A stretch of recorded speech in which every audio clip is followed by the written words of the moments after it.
చేతబడి చేపిస్తే ఎలాంటి లక్షణాలుంటాయో ఈ రోజు మనం తెలుసుకోబోతున్నాం.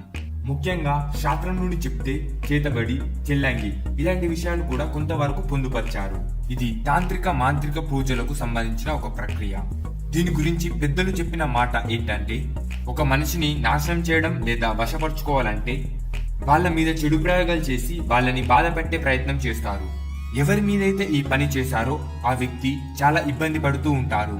ముఖ్యంగా శరీరం క్షీణిస్తుంది, అంటే సన్నగా మారుతారు. శిరస్సు సంబంధ వ్యాధులు ఎక్కువగా వస్తాయి, అంటే తలకు సంబంధించిన వ్యాధులు ఎక్కువగా వస్తాయి. వాళ్ళు నిద్రపోతున్నప్పుడు ఎవరో వారిని చూస్తున్నట్టు, ఏమో మాట్లాడుతున్నట్టు అనిపిస్తుంది.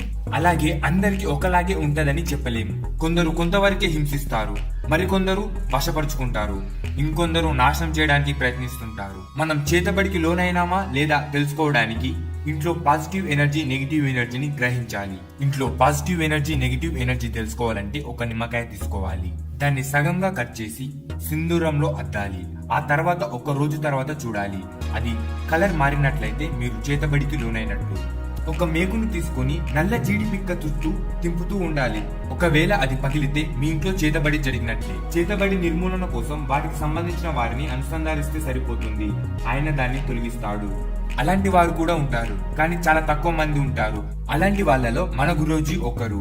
గురువు గారిని సంప్రదించవలసిన నంబర్ 9390435284. గురువు గారు ప్రతి సమస్యకి పరిష్కారం చూపిస్తారు.